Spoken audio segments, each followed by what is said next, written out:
Hello and welcome to the Gazelle podcast, the latest edition. We've taken a sort of a leaf from our book at Bieber when we did some podcasts recently, and we've got some intelligent guests on. So it's not just listening to us guys waffling about insurance now. So we've got a couple of guys joining us. It's quite a special one for us because we've got two people actually joining us from over in the US today. So we've got a bit of a time difference going on. So we appreciate them getting up nice and early to be a part of our podcast. So Gary, do you want to just introduce our guests so you know? Well, yes, of course. Here we've got Josh and Alec from Lead and Gain. Guys, do you want to tell us a bit about Lead and Gain? Sure. Lead and Gain is an employer of record. So we partner with staffing agencies in the UK, in the US, and globally. We handle all of their onboarding for contractors. So if you're doing temp placements in the US from abroad or domestically, we handle onboarding, payroll, legal contracts, insurances that cover the workers, legal compliance, so US, federal, state, local labor laws. And we make sure that everything runs smoothly with timesheet management, expense management, and a lot of advice on how not to break federal labor law in the United States of America. So, Yeah, I suppose the important thing for that's how people we is... support staffing. Sorry. Yeah, I suppose the important thing there for people is the US is made up of multiple states. So it's very complicated, which is where you guys help, isn't it?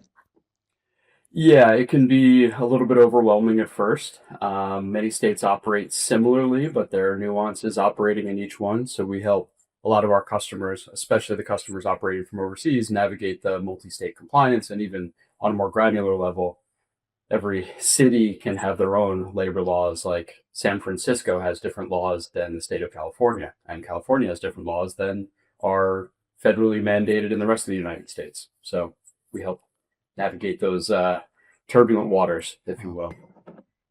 Wow, yeah, that's interesting. So it's not just the states they've got to worry about; it's different cities and the labor laws there.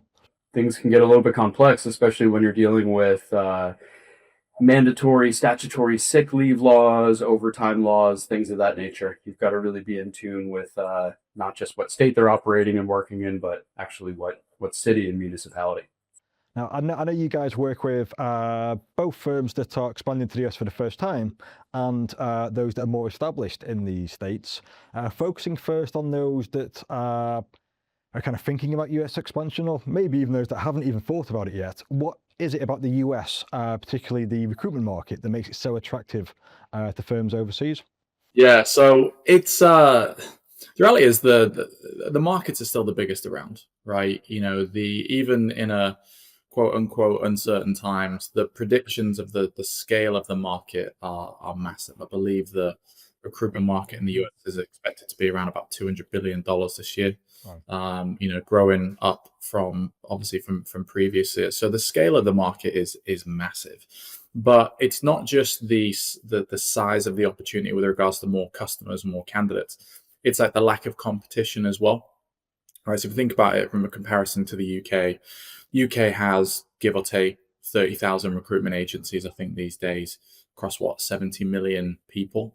So it's become very, very saturated. 10 years ago, 12 years ago, when I was in London, you could get 20, 25, 30% fees pretty easily. Now speaking to a lot of firms, if you're getting 15%, it's probably a pretty good deal these days, right? So it's just become very, very saturated. Whereas compare that to the US, and you've got about 25,000 staffing agencies, but across 360 million people. So the competition is just so much less. And so those 25, 30, 35, 40% fees are absolutely still there on perm and on contract. I mean, we know loads of firms that are running contractors, they've got $50, $60, $80, $100 margins on top of their contractors, right? Compare that to what they can get in the UK. When I was in London, my average weekly GP was about £360 a week. I came to the US, it was about $1,600 a week, right? So just a massive difference. I think that's what really is the, appeals to a lot of these recruitment firms that have just kind of got maybe a little bit fed up in the UK. They're very, very good at what they do, and they just want to give the US a go. Yeah, so you guys obviously help when people do go over there and to make sure they get it right. but you'll obviously see examples where people get it wrong. So I think, from our perspective, obviously we work with an awful lot of recruitment businesses in the UK, many of which are absolutely jumping onto the the US gravy train without a shadow of a doubt, want to be out there, want to be trading, and it feels like a minefield. And I think it's always felt. I mean, we look at it from an insurance perspective, obviously, but I think it's felt like there's it's almost insurmountable, some of these sort of challenges. So there must be a few people that do it wrong and get out there and make some mistakes. What kind of mistakes are you guys seeing, and what's the impact of those mistakes if people get it wrong? One thing that we always recommend to our customers, and this is going to sound a little bit like we're tooting our own horn here, coming from two vendors of staffing firms, but lean on your vendors, lean on the experts for what they know best, because you don't know what you don't know. Let it be insurance, what we're doing with the contractor onboarding, legal, taxes. Really lean on the experts, and don't try and do too much too quickly, like putting all of these new skills on your internal team who are still managing UK processes. Say you've got 600 contractors in the UK, and then you tell your contracts administrator, hey, we're doing the US. It's going to take them some time to get up and running in the US, and it's going to distract them from their UK operations. You don't want to cannibalize your UK business and shoot your UK business in the foot by launching in the US. You want it to be an addition, not a subtraction to your global overall footprint. So leaning on vendors is one of the most important things that we recommend. And as far as setting up, we do see some pitfalls, maybe hiring too quickly, not bringing enough leadership over, not being able to implement your culture into your US offices. Say you've got one rather young manager coming over to your New York office, and then you hire 30 trainee recruitment consultants. It's going to be the inmates running the prison over there. So it'll be really tough. But Alec, I'll leave that for you as well. You've got a lot of good input on this topic. You talk about I think just to add to that, I mean, from the recruitment side of things, and Josh and I both come from nearly 15 years of recruitment experience ourselves before working in Lead and Gain, right? So a lot of experience in being recruiters, being billers, doing deals, managing teams, running teams and divisions. So it's quite interesting now when I speak to a lot of these firms that want to expand into the US, and you're dead right. How do they, what are they doing wrong? And I think the ones that do it well is they've got a very specific plan, right? They know their target markets. They know the cities that they want to focus on, not necessarily the regions or the states, but like the cities. That's the size of the opportunity. You can just focus on a handful of cities and do incredibly well. And so on the flip side of that, where are the businesses doing wrong? They're essentially just doing the opposite, right? They look at the US, they look at all 50 states, they go on Indeed or they go on a job board and they look at the number of candidates that are on there, they look at the number of jobs that are on there, and they're just spending their time. They pull a lead in San Francisco in the afternoon, and then later on that day, they pull a lead that's in Tampa, Florida, and then later on that day, they pull a lead in Ohio, and they're just chasing their tail all over the place. The ones that are doing it well is they're really, really fixated on what makes them good, what their specialisms are. And I think that leads into, historically, what's made UK recruitment firms do pretty well in the US is they've brought that niche mentality to kind of be able to deliver and help out. So I think it's two sides to that coin. Like, what are they doing well, and then what are they doing wrong is essentially just the opposite of that, right? And just out of interest on that as well, I think obviously there's a relationship here, and I think it's quite a natural relationship in terms of, Gary in particular, in getting to know you guys and introducing and trying to help our clients really through those pitfalls and those challenges. And is it the job of an insurance broker necessarily to do that? But it's part of the service that we want to provide, because obviously the insurance part is just one element of it, but connecting the right sort of individuals up is key. What other sort of people are there other sort of middlemen or people that are working here in the UK that are introducing people to you? Because I guess I'm quite fascinated by the sort of the lack of, and I can only really talk to the insurance sector, and one of the wins that we're finding in our business is that because we've got connections, because we've got these global friends that we're working with, that we're finding it relatively simple to find solutions. But I think there's just so many gaps out there. So I wonder if there's anybody else championing, the recruiter in the UK to come out and jump into the US market.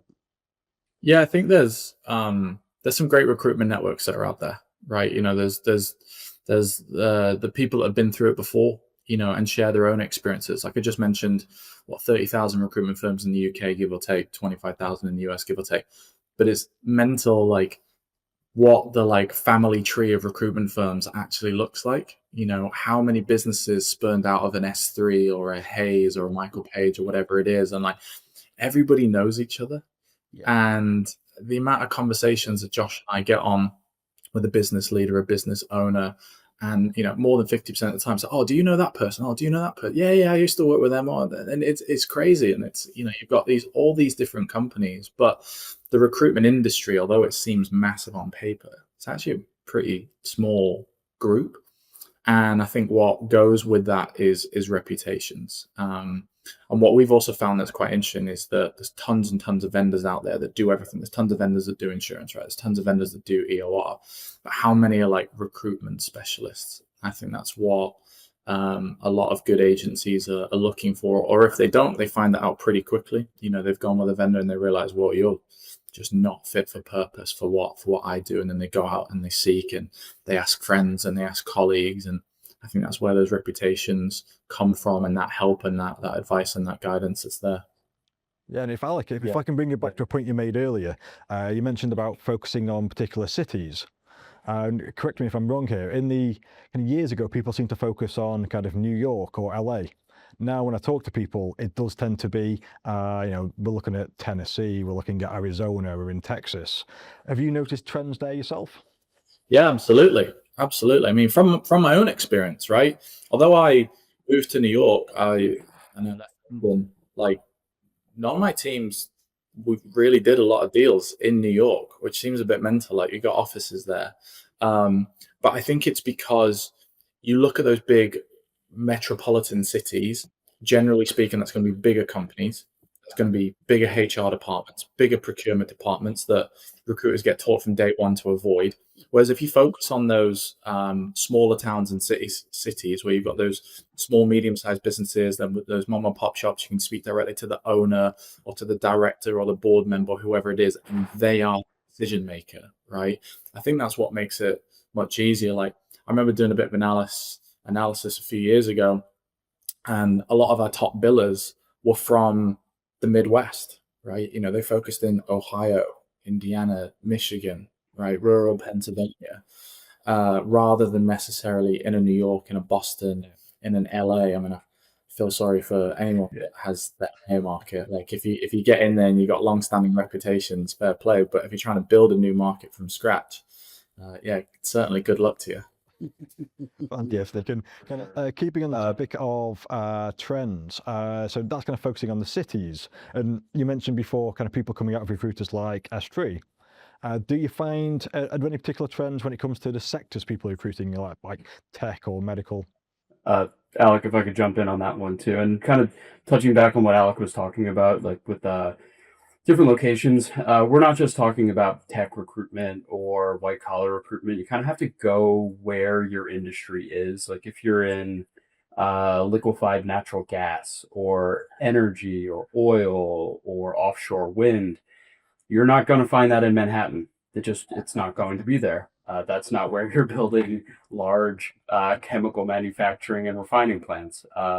So we're finding sectors like that popping up in Louisiana, Texas, Virginia, maybe at a port, and then people are going offshore to a different platform on a different vessel.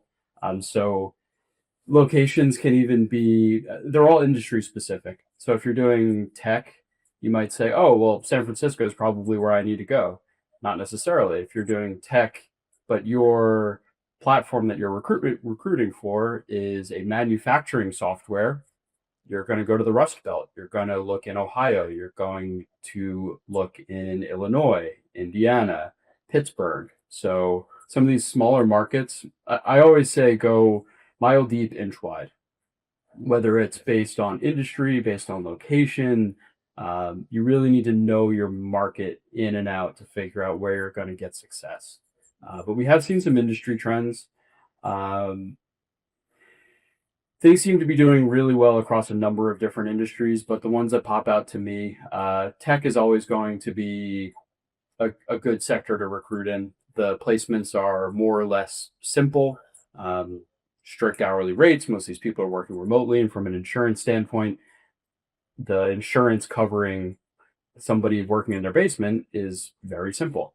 But the other industries that we're seeing a lot of growth in, pharmaceuticals and life sciences, still energy, not as much renewables, but more in traditional energy sectors, oil and gas. We are seeing still a good amount in white collar jobs like accountancy, legal, things of that nature. But touching on my previous point, if you're working in a very niche sector that might not be a boom sector, if you are one of just a very small handful of players in this sector, you can still do very well if you're going a mile deep and an inch wide. Would you say, so thinking about this podcast, it's going out to thousands of people, believe it or not, thousands of people watch our podcast. And, specifically, we work with an awful lot of recruitment businesses here in the UK that'll be watching this. So a bit of a pitch here, really, almost a bit of an opportunity. So, is there any sort of, any area that's maybe underserviced right now? So if you've got a recruiter sat here right now in the UK who's doing, so we talk about tech, we talk about renewables, whatever that might be, but are there any niches or sectors that you think actually, somebody could be mopping up out here if they're out here? Any gaps in the market that any wannabes we can connect with you, on the back of this call? I mean, that said, there's not a magic wand that I can wave and say, hey, this sector is going to be amazing. If I did, I would probably be doing something else. That said, we do see a lot of saturation in the tech market. It just seems to be natural. There's a lot of IT recruiters out there doing different platforms, doing different products, doing different services. So I think really branching out of tech, there's still a lot of work to be done. Within energy, we're seeing a lot of U.S. investment in traditional energy sectors. We're seeing a lot of our customers who operate in these spaces with their UK customers saying, hey, we are launching a number of large scale projects in the US. Our US vendors can't support us. We need our global vendors we've already got agreements with to service us for staffing. We need you guys to operate in the US. Can you do it tomorrow? So I think some of these more traditional sectors, they may not be glitzy or glamorous, but there's a lot of work to be done and there's a lot of opportunity out there. I still think pharmaceuticals and life sciences is fairly underserviced, even though we've seen a number of recruitment firms pop up. And it's like what Alec was talking about before. How many recruitment firms start from feeders from these larger firms? We're seeing a lot of the pharmaceutical companies as 5 to 10 person recruitment companies that have spun off of another firm and are just doing it on their own. So we see a lot of that. So we've talked today to some other people in our podcasts around legislation and things that are changing in the UK. Right, it's an ever changing market. There's all sorts of stuff going on, and government impact. We had a change in government, obviously, fairly recently, and Labour government very different over here in the UK, and there's quite a lot changing. Bit of an off-script question, but it's fair to say that from the outside looking in, there's some interesting things going on the political spectrum in the US right now. Is any of that having a knock-on effect in terms of the markets? Obviously, I mean, from our perspective, we just keep hearing about tariffs. But is anything that's going on politically starting to have an effect on A, what's happening generally in the US market, and B, people potentially coming into the US market? Yes and no. I think the uncertainty aspect tends to suppress a labor force. I think we're a bit past that. There's definitely still some uncertainty. Things have been picking up a little bit this year in the labor market. And some of the labor markets that are taking a hit are not necessarily labor markets where you're going to see an impact on staffing firms. I hate to say it, the labor markets that are taking a hit are farming, agriculture, low-level manual labor for reasons that we've all seen in the news, mass deportations, things of that nature, where farm workers are just nowhere to be seen. But these aren't necessarily recruitment-heavy industries. They are more localized. They are more they're more siloed outside of the spaces that our customers operate in. We have seen some impact on industries where they do rely on imports from overseas. So your tariffs comment is very valid. We're seeing prices go up. It's mostly trickling down to the U.S. consumer. They're feeling the brunt of this.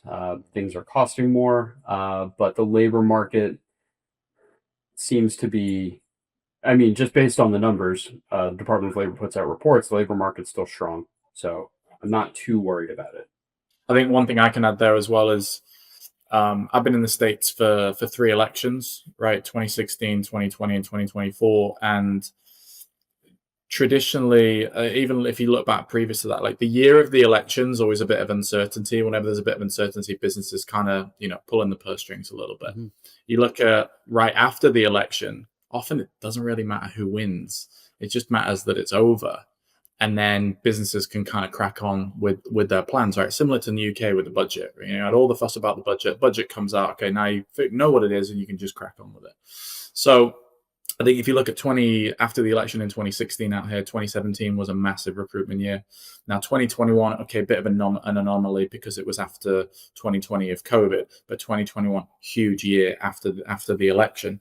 A lot of people had the same thoughts this time around. 2024 election, 2025 is going to be huge, but because of extended uncertainty, the wars continuing, things like that, there's continued to be a little bit of reservation from a number of businesses that are out there. And I think that's mostly impacted perm fees the most from what we hear. We're hearing a lot of traditional perm agencies starting to now open up their contract divisions as well, right? Because businesses are not wanting to spend 30, 40 grand on a fee, and they can change their budgeting around, and they can bring in some temp labor and kind of get around it. So that's been quite interesting to see from the recruitment aspect, is these agencies start to add on extra parts. We're speaking to a lot of companies that I've done perm for 10, 15 years. I've never done contract. Like, what do I need to do? Because I keep having to say no to this business. And that's been one of the biggest points I've seen off the back of the kind of administration, how agencies have reacted to that. Now, guys, if I can change the subject, I promise I've exercised some self-control, but Josh, you've mentioned insurance twice today. I've held back. I know my audience. So, of course, insurance works very differently in the US than it does in the UK. We see covers that we don't see over here. We see terminology that we don't see over here. I'm thinking workers' compensation, general liability, automobile liability, some specialist covers I know we've looked at in particular sectors. But you can help with a lot of that, can't you? Yeah, so there are some insurances that we as the employer of record would need to have to cover workers. There are some insurances that our customers would need to have to cover their business risks. And I always explain to our customers, the insurance topic solves 2 problems. It solves the actual risks of your business. If something were to go wrong, insurance is for the bad days, not the good days. But it also is a compliance tick box exercise for a lot of your customers when you're trying to land new customers in the US. So obviously you need to cover your business exposure. But on the other side, this is a much easier and quicker topic, which might be relevant to our audience here. The compliance tick box exercise. Staffing firms need to carry some levels of insurance when they're trying to land customers in the United States, because these customers, especially larger firms, are going to have a blanket insurance requirement for any new vendor that comes on board, let it be a technology company, let it be a staffing firm, really anybody. They're going to send you a request and say, hey, if you sign an agreement with us to be a vendor, you need to carry $1 million in general liability, $1 million in professional liability, errors and omissions, a cybersecurity policy, an auto liability policy for hired, owned, and leased vehicles. And it's going to be a barrier to entry. If you can't produce a certificate of insurance on a U.S. Structured accord form, you can't sign this customer. And it could be the white whale you've been chasing for 5 years. So you don't want to get to a point where you're talking to a new customer. You get to the very end of your contract negotiation, they ask you for an insurance policy, and you don't have it. Or you can't get it because you don't have a U.S. entity, and you can't get a U.S. insurance policy without a U.S. entity. So step one, we always tell to our UK headquartered customers who are operating in the U.S. is set up a U.S. entity. It doesn't need to be hard. There are a lot of firms that exclusively set up U.S. entities for foreign businesses, and they can turn it around in 24 to 72 hours. So get the U.S. entity, get the insurance as more of a compliance tick box exercise, because very rarely will your insurance policies ever get hit as a staffing firm. But again, they're for the bad days. You need it for the bad days because you don't want that large lawsuit. As we all know, the U.S. is a litigious place. So it does cover actual business risk, but it will also allow you to get in and land U.S. customers. So that's kind of both sides of the coin. Cover the business risk, but also allow yourself to land U.S. customers. Yeah, and you mentioned a phrase there that we don't kind of use in the UK, which is an accord certificate. So what's one of those? So an accord form is basically a standardized U.S. template that any insurance broker in the U.S. will be able to supply you with. It's a template where it will list off all of your insurance coverages. It will list who's the insured. It will list who is insuring the policies. It will list your limits. And any U.S. company is going to say, send me your accord form. And it's going to be second nature. And you'll then ask your insurance broker, hey, can you please send me an accord form listing my customers and additional insured? But it's basically a template outlining your insurance coverages.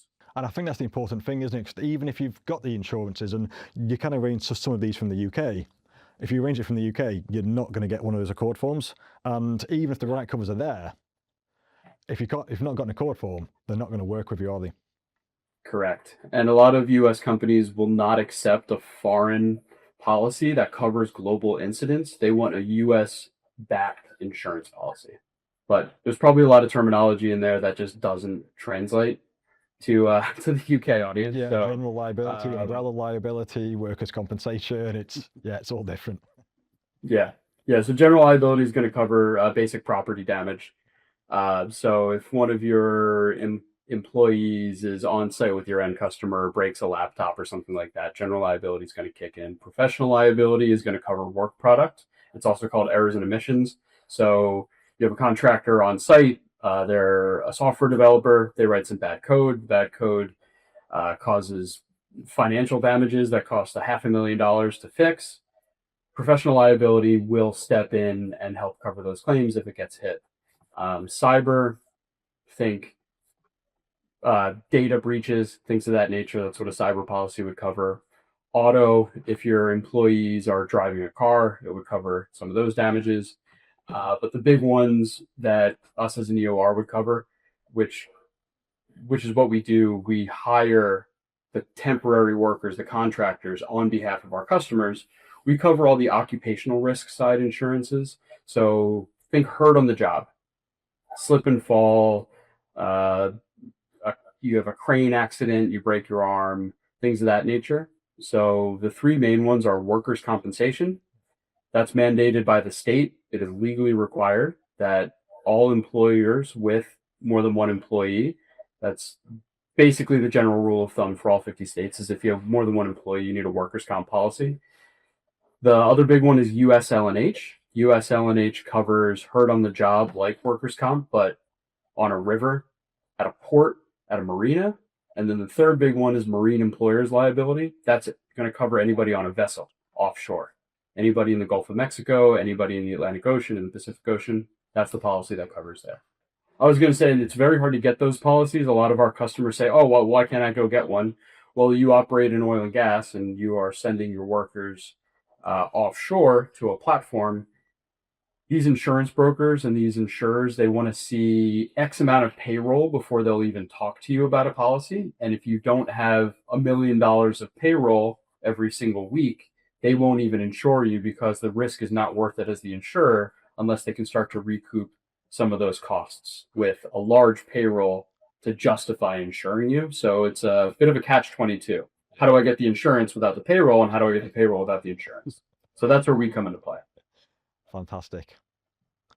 Yeah. There's every question from me. Anything else from you? No, I think, look, that guys, I'm conscious it's early in the day. There, you've got some, some business to conquer. I'm sure throughout the day. So it's been fascinating. Really, really appreciate you, appearing on the podcast with us and giving us this insight. I think, look, it's a conversation we have more and more and more now in with UK based businesses, and it's really great to see that they're taking advantage of wanting to take advantage of that opportunity that's there, and they're being embraced as well when they go over there by the sounds of it. But I think the challenge is doing it and doing it right. So I think the main thing out of this whole conversation is around getting the right advice, partnering with the right people. So I think, from our perspective, what we will obviously do, we do have conversations, as you know, with UK-based businesses and obviously offer intros, but as part of sending this podcast out, if you'd be happy, we'll share your contact details as well, so people are aware of what you guys do in that business, and our audience will